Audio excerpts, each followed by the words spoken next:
Some of my favorite things I've ever read are things that blur the line between one genre and another. And I really want to bring you guys today a few authors that I found that don't really fit into set boxes because I think they have the most to say. Like when someone's purely a philosopher, they think purely from the means of philosophy. When someone's purely a poet or purely a writer of fiction, they only speak from that one voice. Where the people that blur everything can kind of sit in one corner, say something, then sit in the other and say another thing, and that synthesis is something that's beautiful. So here are the books that I'm going to talk about today. Hopefully it will go into focus.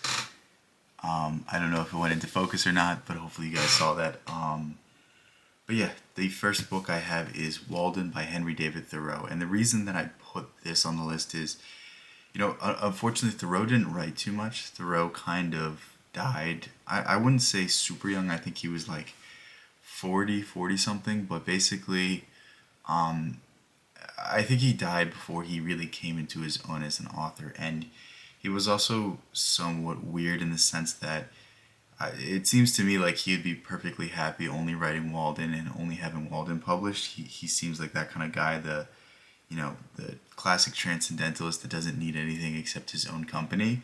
But basically, Walden is something that comes off as philosophy, reads like a journal, but also is somewhat poetic and is somewhat mythical in the sense that like this man went out into the woods and found a spiritual experience, and it's something that is unlike anything else you've ever read, and it's something that really lasts when you read it. And the only thing I can say to you guys is if you haven't picked up Walden, you really should. It's something that you will fly through and something that you will forever remember. And the lesson that you will learn from it is that when you have nothing, you have everything. When you have nothing, you can appreciate what you have. And through that experience, through reading Thoreau's writings, I've really been able to try to embrace that lesson and try to embrace it, especially as that voice in my head is telling me, you want this, you want that, you want this. And really what it is it's me searching for the happiness I should be giving myself. Really me searching for the contentment I should find in my own situation. But, that's a much deeper and darker issue that we need to deal with all individually. But anyway, on to the next thing. The next thing is the Red Book by Jung. I chose this book. I could have chose any book. Jung is very weird because he writes as a psychologist, but he reads more like a mystic. And if you've read anything that's more esoteric in nature, especially Eastern esotericism, you would recognize what Jung is talking about without recognizing the psychological phenomena. And that's what makes Jung so weird, is that was he a psychologist or was he a man that kind of tried to blur the lines of magic and esoteric teachings and secret mystery cults with the more scientific method of, writing for a scientific audience? And it's super weird, and I think it hits the perfect balance. I mean, when you look at Isaac Newton, when you look at Tesla, when you look at Einstein, like these people were somewhat prophetic. They were somewhat capable of blurring the lines of an epiphany with a actual scientific discovery and what can be attributed to the scientific method versus what can be attributed to pure parapsychology phenomena. Like there's all these weird ties between great scientific discoveries and the supernatural, and I think there's something to be said about Jung and his work, and there's something to be explored through his work. And I think it's definitely something that if you pay attention to and if you really read, it gives you some of the most interesting insights. I think Freud is very dull in the sense that if you read Freud, everything to Freud is about sexuality. If it's not about sexuality, then there's some buried underlying theme of sexuality that you can't quite pinpoint, and it becomes psychosexual. And he tries to tie everything back to such a concrete thing, but Jung wishes to explore the deep mythology and the deep, archetypal images of collective unconscious and all of these other sorts of things that really expand into an entire universe of anything that's unlike anything else I've ever read. And if you haven't read Jung and you are interested in anything I just said, believe me, what I just explained is just scratching the surface of what he has to offer. The next thing we have is Aldous Huxley. I could have included any book by Aldous Huxley. Again, I feel like with most of these authors, I can include any book they wrote. But the thing about Huxley is Huxley wrote so many different things. Huxley's best known for writing Brave New World, which is probably in the top 5 of dystopian novels ever. I think it's the best at predicting the current state of the world we're in.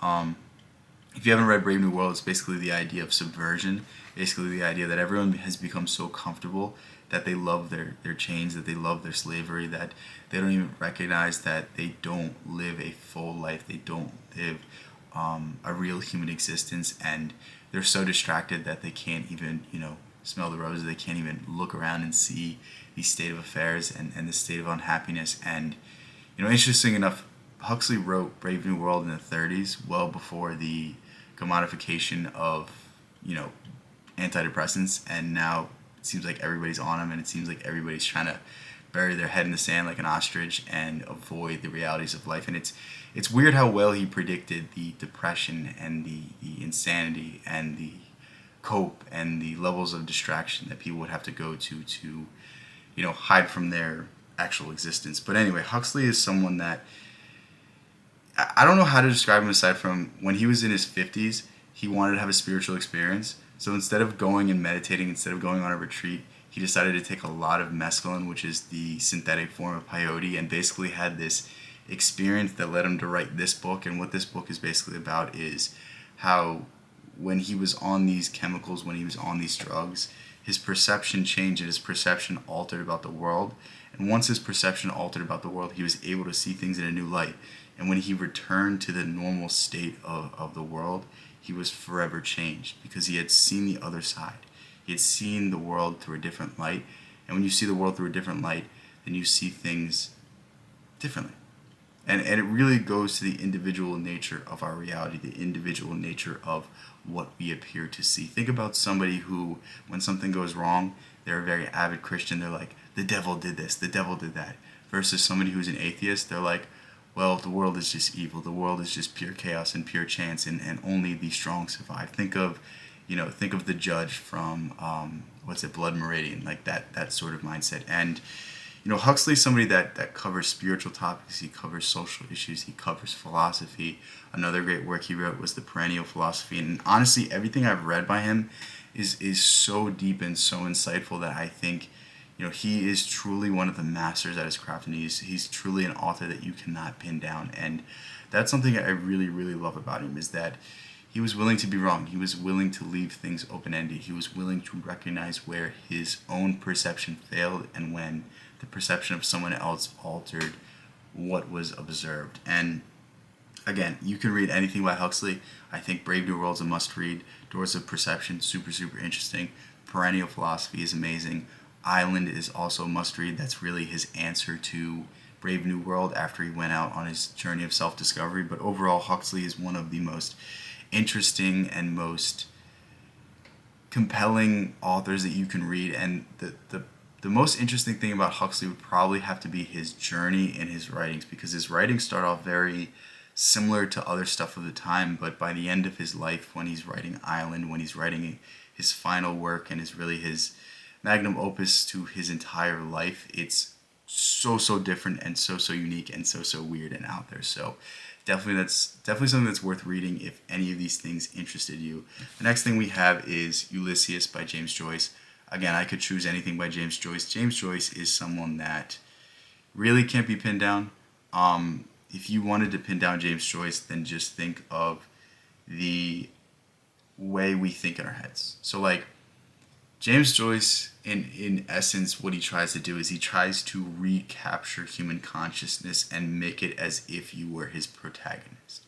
Make it as if you were a person in the story. And he does this through blurring the lines between dialogue, blurring the lines between a figment of your imagination, a daydream, and a real scenario, having non-reliable narrators and all sorts of semantic games, whether it comes to spelling words wrong, jumbling words together, in some way forcing you to read the thing out loud to make sense of it because it doesn't make sense on the paper. And all of these things go to create human consciousness, go to create a narrative that really, really, really emulates real life. And that's really what Joyce did, and that's really what Joyce does better than anybody else. But in the course of this, you get philosophy, you get psychology, you get a great story, you get a deep story, you get something that really can please anybody. And that's really what Joyce does so well. But his works are so difficult that that's the one caveat with Joyce. It's like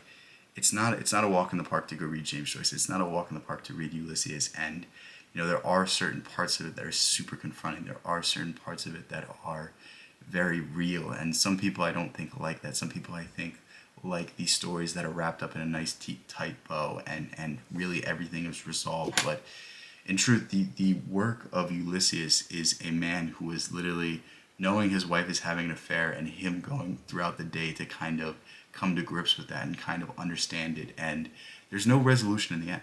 There's no happy ending.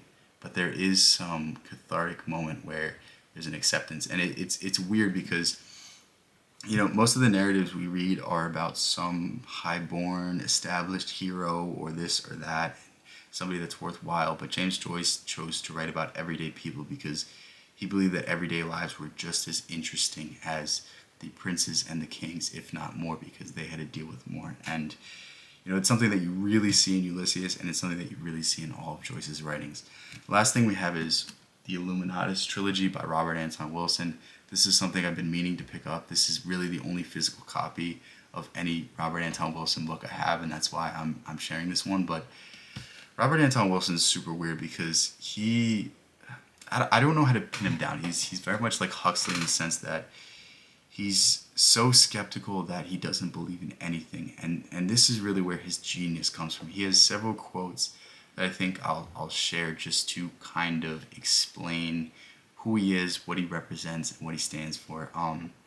Wilson's somebody that says often in his writings, don't believe other people's bullshit, but most of all, don't believe your own. And what that really is saying is that everyone's biased, including yourself. So when you get beyond other people's bias and your own bias, then you get closer to the truth. And this is almost like that old saying, there's three sides to every story: yours, the other person, and the truth. And it's about finding the truth in everything. It's about finding and questioning even yourself. Even when you believe you're right, it's about questioning yourself so that you don't fall victim to your own bias. You don't fall victim to your own, personality and your own weaknesses. And, always questioning these, because to believe something is to not think. And when you stop thinking, then you might as well be brain dead. And that's another great quote by Robert Anton Wilson.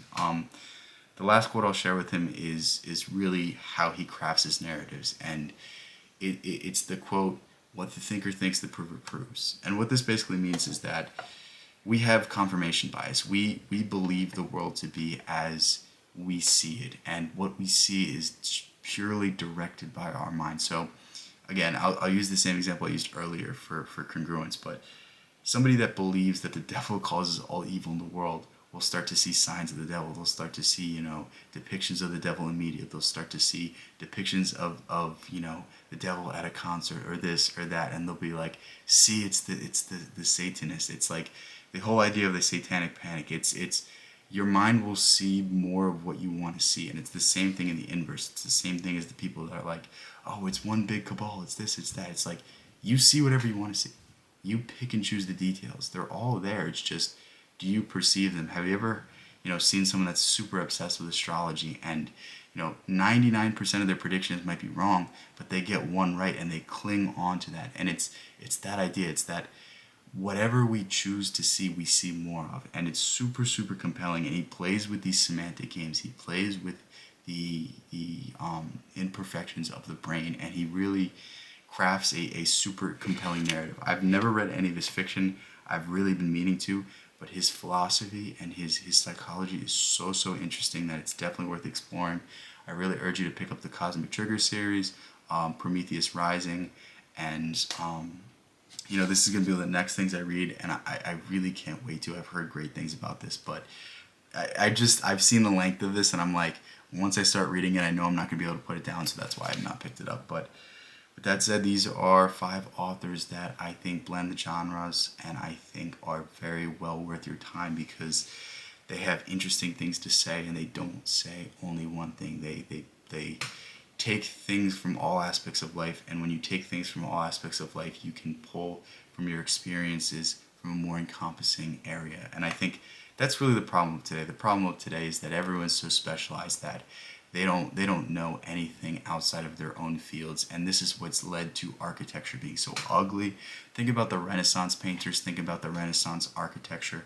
The people that were constructing the churches, they weren't just masters of architecture, they were masters of art.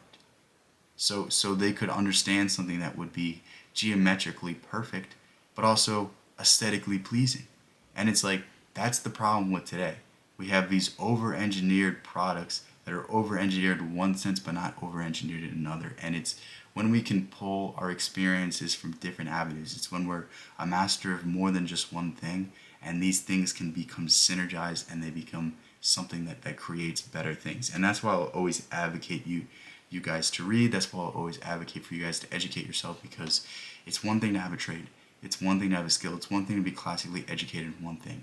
But it's another to have your interest coincide with those things. And when we can coincide our interest with our classical training, then we can become a master of all things. We can pull from one thing and bring it into another. And that's really what the world's missing. The world's missing your creativity. The world's missing a mastery of a subject plus your own personality. And when we can combine those things, then we can get back to a golden age of art. Until that happens, we're going to continue to get the same slap we've been getting, and we'll continue to be bored. We'll continue to complain about the movies. But you know what? I'm here to change things. I hope you are here to change things as well. I love you guys so much. Thank you guys so much. Peace out. I'll catch you in the next one.